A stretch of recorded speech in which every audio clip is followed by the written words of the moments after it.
విశాఖలో 11వ అంతర్జాతీయ యోగా దినోత్సవాన్ని విజయవంతం కావాలంటూ ఓం శాంతి రమక్కయ్య ఆధ్వర్యంలో శివ ప్రార్థనలు చేశారు.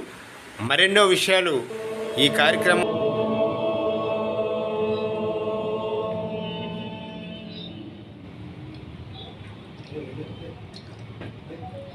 ఇప్పుడు నేను చెప్తున్న దాన్ని మీరందరూ మనసులో అనుభవం చేయండి. తర్వాత ఈ వీడియోని ఎవరైతే చూడబోతున్నారో వినబోతున్నారో వాళ్ళందరూ కూడా తప్పనిసరిగా ఈ సంకల్పం చేయండి.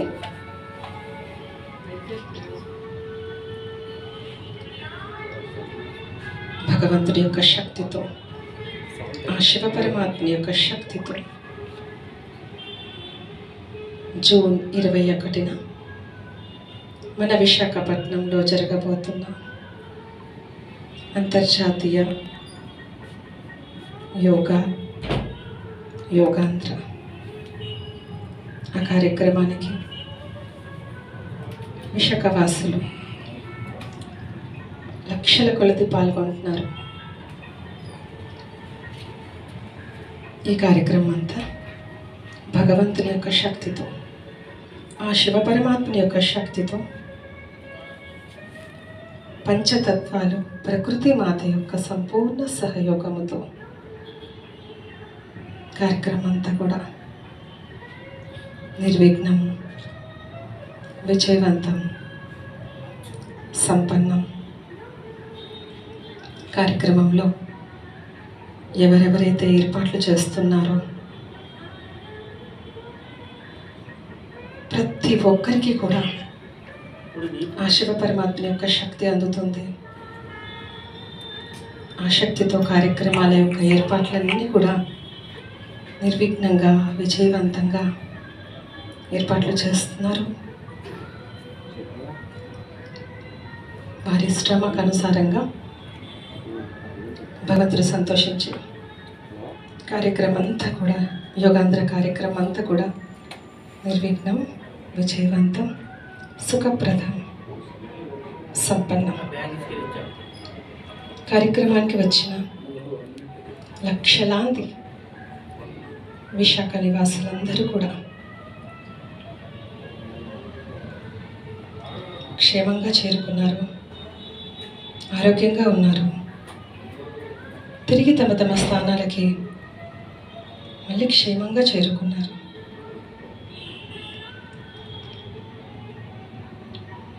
మళ్ళొక్కసారి పూర్తి సంకల్పం చేద్దాం. భగవంతుని యొక్క శక్తితో, శివ పరమాత్మని యొక్క శక్తితో, పంచతత్వాల యొక్క సంపూర్ణ సహయోగంతో యోగాంధ్ర కార్యక్రమం నిర్విఘ్నం, విజయవంతం, సంపన్నం. కుమారీశ్వరీయ విశ్వవిద్యాలయం విశాఖపట్నం యూనిట్స్ తరఫున ధన్యవాదాలు తెలియజేస్తున్నాం. తర్వాత విశాఖపట్నంలో బ్రహ్మకుమారీశ్వరీయ విశ్వవిద్యాలయం చేస్తున్న కార్యక్రమాలు అనేకం ప్రజల చెంతకు వెళ్తున్నాయి. ప్రజలు ఈ కార్యక్రమంలో మిళితమై వారి సందేశాన్ని, వారు ఏ విధంగా అయితే మెసేజ్ ఇస్తున్నారో ఆ మెసేజ్లో ఉన్న సారాంశాన్ని గ్రహించి బెనిఫిట్స్ పొందుతున్నారన్న విషయం మన మిత్రులందరికీ, జర్నలిస్ట్ సోదరులందరికీ తెలుసు. సామాజిక సేవ, ఆధ్యాత్మిక సేవ ఈ రెండు కలిపి మిళితం చేసి ప్రజల దగ్గరికి వెళ్తున్నారు కాబట్టి బ్రహ్మకుమారీస్కి ఎక్కడికి వెళ్ళినా సరే స్వాగతం పలుకుతున్నారు. గతంలో కూడా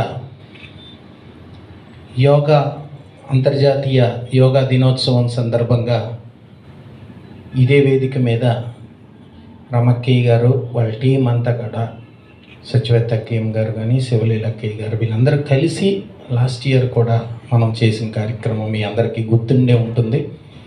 విధిగా ఈ కార్యక్రమాన్ని నిర్వహించడంలో బ్రహ్మకుమారీస్ ఎప్పుడు ముందే ఉంటున్నారు. వారికి మా జర్నలిస్టులందరినీ గుర్తు చేసుకుంటూ ప్రతి కార్యక్రమం జర్నలిస్టులను ఇన్వాల్వ్ చేస్తున్నందుకు వారికి ధన్యవాదాలు తెలియజేస్తూ, రేపు జరిగే కార్యక్రమం యోగాంధ్ర కార్యక్రమం తప్పక విజయవంతం అవుతుంది. ఎందుకంటే విశాఖపట్నం ఎటువంటి కార్యక్రమం చేసినా సరే సక్సెస్ అవుతుంది. చంద్రబాబు నాయుడు గారు కూడా ఒక చక్కని ప్రదేశాన్ని సెలెక్ట్ చేసుకున్నారు. ఆంధ్రప్రదేశ్లో ఎక్కడైనా చేయండి అని మన మోదీ గారు అంటే కేవలం విశాఖపట్నం సహజ సిద్ధ అందాల నిలయం కాబట్టి, ప్రకృతి సౌందర్యం ఆరోగ్యానికి కేర్ ఆఫ్ అడ్రస్గా విశాఖపట్నం నిలుస్తుంది కాబట్టి విశాఖపట్నం సాగర తీరం కరెక్ట్ ప్లేస్ అని చంద్రబాబు నాయుడు గారు ఎంపిక చేసుకోవడం, బ్రహ్మకుమారీస్ కూడా ఈ కార్యక్రమం విజయవంతం కావాలని చెప్పి వారు ప్రార్థనలు చేయడం కూడా మోదీ గారు నిజంగా ఆయన చాలా అదృష్టవంతులు. మోదీ గారు ఏ కార్యక్రమం చేసినా సరే సక్సెస్ అవుతుంది.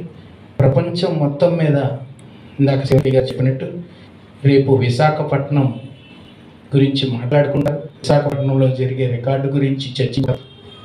ఇది మనకు కూడా విశాఖపట్నం వాసులుగా, విశాఖపట్నంలో నివాసం ఉంటున్న ప్రతి ఒక్కరికి కూడా గర్వకారణం. మన విశాఖపట్నం ప్రపంచ రికార్డు రేపు నెలకొల్పుతున్నందుకు ముందుగా చంద్రబాబు నాయుడు గారికి, వాళ్ళ టీంకి, అలాగే మోదీ గారు వాళ్ళ టీంకి కూడా ప్రత్యేకంగా ధన్యవాదాలు తెలియజేస్తూ, దీని వెనక అనేక మంది కృషి చేస్తున్నారు, కష్టపడుతున్నారు.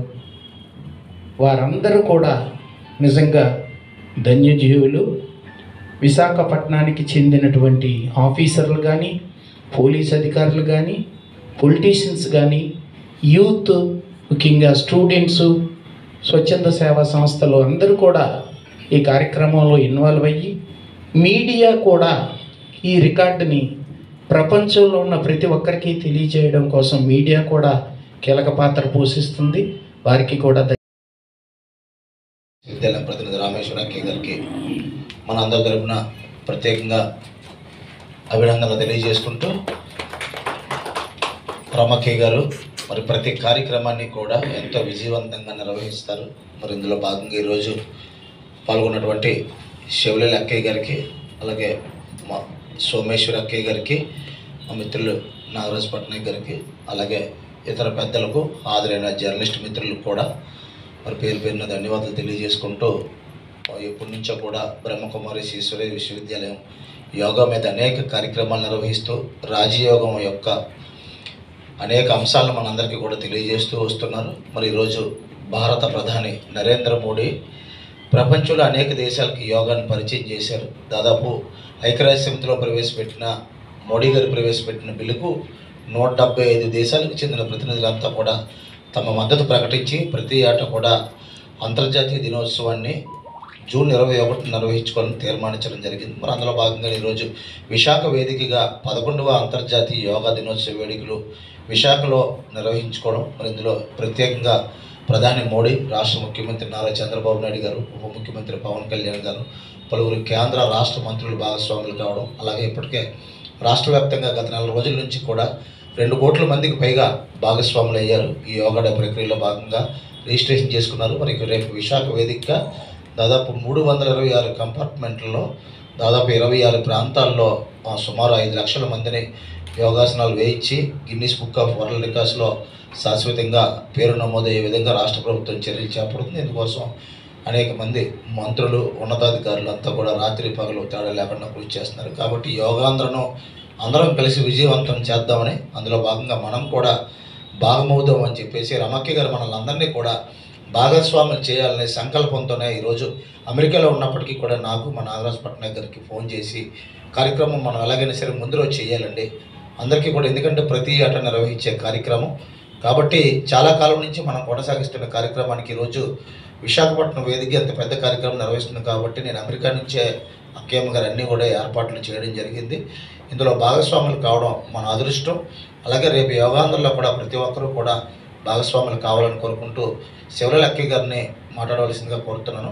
అయిపోయిన తర్వాత కిందనే ముందు ప్లేస్లో ఖాళీ చేస్తే పెద్దలు వచ్చారు, వాళ్ళ ఆసనాలు వేసి రామేశ్వర అక్కయ్య గారికి విశేషంగా ఈరోజు ఏదైతే యోగాంధ్ర కోసము మనందరం ఒక్క నిమిషం సంకల్పం చేద్దాం. ఈశ్వరుని ముందు సంకల్పం చేద్దాం. ఎందుకంటే విశాఖపట్నం మన విశాఖపట్నం, ఇంత గొప్ప ఘనత విశాఖపట్నంకి రేపు నాడు గిన్నిస్ రికార్డులోకి వెళ్తుంది. విశేషంగా ఆరోగ్యానికి సంబంధించిన ఒక విశేషమైన కార్యక్రమం జరుగుతుంది.